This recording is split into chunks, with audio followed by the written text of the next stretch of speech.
Assalamualaikum warahmatullahi wabarakatuh. Baiklah, saya Juni Juwita, NIM saya 2011-80212.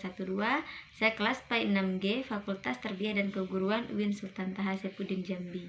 Nah, baiklah, di sini saya akan sedikit menjelaskan tentang apa itu aborsi, yang mana mata kuliah ini adalah Maiselul Fi'liyah dan dosen pengampu mata kuliah ini adalah Ibu Riana Juliana MPDI. Baiklah, yang pertama kita akan membahas pengertian aborsi. Nah, menggugurkan kandungan atau dalam dunia kedokteran dikenal dengan istilah aborsi. Nah, apa itu aborsi? Aborsi adalah berakhirnya suatu kehamilan oleh akibat-akibat tertentu pada sebelum kehamilan tersebut berusia 22 minggu atau buah kehamilan belum mampu untuk hidup di luar kandungan. Nah, yang kedua yaitu pengertian aborsi secara umum. Nah, istilah aborsi secara bahasa berarti keguguran kandungan. Nah, menggugurkan kandungan atau membuang janin dalam terminologi kedokteran, aborsi berarti terhentinya kehamilan sebelum 28 minggu.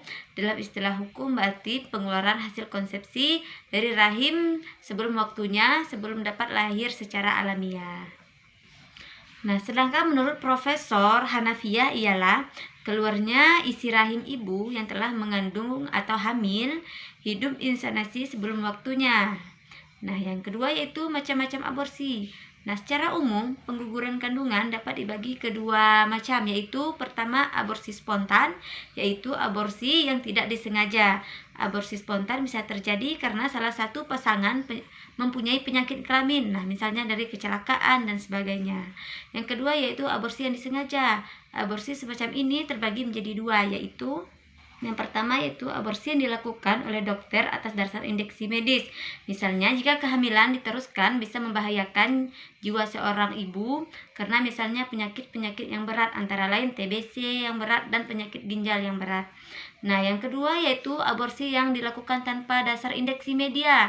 Nah, misalnya aborsi yang dilakukan untuk meniadakan hasil hubungan seks di luar perkawinan atau untuk mengakhiri kehamilan yang tidak dikehendaki. Yang ketiga yaitu hukum aborsi. Nah, haram hukumnya jika aborsi pada kandungan yang bernyawa atau telah berumur 4 bulan. Nah, pendapat yang disepakati oleh fuqaha yaitu bahwa haram hukumnya melakukan aborsi setelah ditiupkannya roh, yaitu 4 bulan. Nah, didasarkan pada kenyataan bahwa peniupan roh terjadi setelah 4 bulan masa kehamilan. Nah, maka dari itu aborsi setelah kandungan berusia 4 bulan adalah haram karena berarti membunuh makhluk yang sudah bernyawa. Dan ini termasuk kategori pembunuhan yang keharamannya antara lain didasarkan pada dari dalil syar'i berikut. Dan sebagaimana Allah berfirman dalam surah Al-An'am ayat 151 yang berbunyi Bismillahirrahmanirrahim wala taqtulu auladakum min imlaki nahnu narzuqukum wa iyyahum. Dan sebagaimana artinya, dan janganlah kamu membunuh anak-anak kamu karena kemiskinan, kami akan memberikan rizki kepada mereka dan kepadamu. Nah, boleh aborsi pada janin yang usianya belum mencapai 40 hari. Nah, maka hukumnya boleh atau jais dan tidak apa-apa. Ini disebabkan apa yang ada dalam rahim belum menjadi janin karena dia masih berada dalam tahapan yaitu gumpalan darah. Nah, belum sampai pada fase penciptaan yang menunjukkan ciri-ciri minimal sebagai manusia. Nah, yang tahu tidak akan menimbulkan kehamilan, namun demikian dibolehkan melakukan aborsi baik pada tahap penciptaan janin ataupun setelah peniupan roh padanya jika dokter yang terpercaya menetapkan bahwa keberadaan janin dalam perut ibu akan mengakibatkan kematian ibu dan janinnya sekaligus. Di samping itu, aborsi dalam kondisi seperti ini termasuk pula upaya pengobatan. Nah, seorang wanita dibolehkan menggugurkan kandungannya jika keberadaan kandungan itu akan mengancam kehidupannya, meski ini berarti membunuh janinnya sendiri. Tetapi para ulama fikih berbeda pendapat jika aborsi dilakukan jika sebelum ditiupkan roh. Sebagian memperbolehkan dan sebagian pula ada juga yang mengharamkan. Di antaranya yang pertama yang memperbolehkan aborsi sebelum peniupan roh antara lain Muhammad Ramli dalam kitabnya An-Nihayah dengan alasan karena belum ada makhluk yang bernyawa. Yang kedua ada pula yang memandangnya makruh dengan alasan karena janin sedang mengalami pertumbuhan. Nah, yang ketiga, ada juga yang mengharamkan aborsi sebelum peniupan roh, antara lain yaitu Ibnu Hajar. Nah, dalam kitabnya At-Tuhfah dan Al-Ghazali dalam kitabnya Ihya Ulumuddin. Nah, adapun faktor abortus, ada beberapa faktor yang memperbolehkan melakukan aborsi, yaitu antara lain sebagai berikut. Nah, yang pertama yaitu jika terjadi keadaan terpaksa di mana membahayakan nyawa ibu yang mengandung bayi tersebut jika tidak dilakukan atau tetap dilahirkan bayi dalam kondisi cacat. Nah, yang kedua yaitu jika mengganggu mental korban incest atau hubungan intim dengan saudara atau pemerkosaan. Nah, yang ketiga, korban pemerkosaan dibolehkan melakukan aborsi selama masa kehamilannya belum mencapai 40 hari. Nah, yang keempat, kelaminan pertumbuhan hasil konsepsi bisa menyebabkan aborsi pada kehamilan sebelum mencapai 8 minggu. Nah, yang kelima, kelainan pada plasenta, misalnya endarteritis filochoroides karena hipertensi menahun.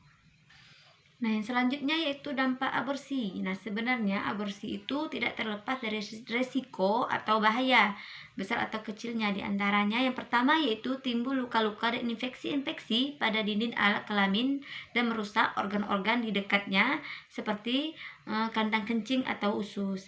Yang kedua, robeknya mulut rahim sebelah dalam atau satu otot lingkar. Nah, yang ketiga, dinding rahim bisa tembus karena alat-alat yang dimasukkan ke dalam rahim itu. Dan yang keempat yaitu terjadi pendarahan. Selanjutnya yaitu cara pencegahan aborsi.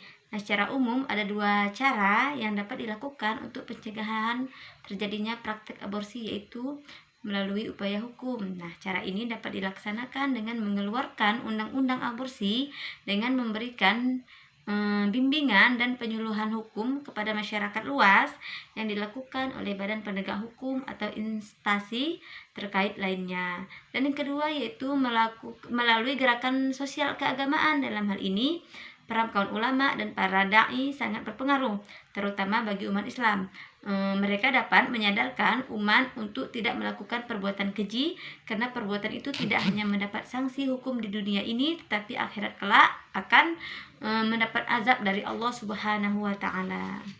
Selanjutnya yaitu aborsi dalam pandangan Islam. Banyak ayat yang menjelaskan bahwa hukum bagi orang-orang yang membunuh sesama manusia adalah sangat mengerikan.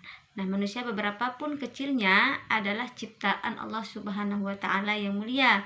Agama Islam sangat menjunjung tinggi kesucian kehidupan. Banyak sekali ayat-ayat dalam Al-Quran yang bersaksi akan hal ini. Salah satunya yaitu Allah berfirman dalam Al-Quran surah Al-Isra ayat 70 yang sebagaimana artinya dan sungguh kami telah memuliakan anak cucu Adam dan kami angkat mereka derajat dan di laut, dan kami beri mereka rezeki dari yang baik, dan kami lebihkan mereka di atas banyak makhluk yang kami ciptakan dengan kelebihan yang sempurna. Nah, yang kedua yaitu membunuh satu nyawa sama artinya dengan membunuh semua orang. Nah, menyelamatkan satu nyawa sama artinya dengan menyelamatkan semua orang. Nah, di dalam agama Islam, setiap tingkah laku kita terhadap nyawa orang lain memiliki dampak yang sangat besar. Nah, dan yang terakhir adalah aborsi dalam membunuh. Nah, membunuh berarti melawan terhadap perintah Allah. Nah, membunuh berarti melawan tindakan kriminal. Nah, jenis aborsi yang dilakukan dengan tujuan menghentikan kehidupan bayi dalam kandungan tanpa alasan medis dikenal dengan istilah abortus. Nah, provocatus criminalis yang merupakan tindakan kriminal, tindakan yang melawan Allah. Dan sebagaimana Al-Quran menyatakan dalam surah Al-Maidah ayat 36 yang artinya adapun hukum terhadap orang-orang yang berbuat keonaran terhadap Allah dan Rasul-Nya dan membuat bencana kerusuhan di muka bumi, ini ialah dihukum mati atau disalib atau dipotong tangan dan kakinya secara bersilang atau diasingkan dari masyarakatnya. Hukumnya yang demikian itu sebagai suatu penghinaan untuk mereka di dunia dan juga di akhirat. Mereka dapat siksaan yang sangat pedih. Baiklah, mungkin hanya itu yang dapat saya sampaikan. Lebih dan kurangnya saya mohon maaf. Wabillahi taufiq wal hidayah. Wassalamualaikum warahmatullahi wabarakatuh.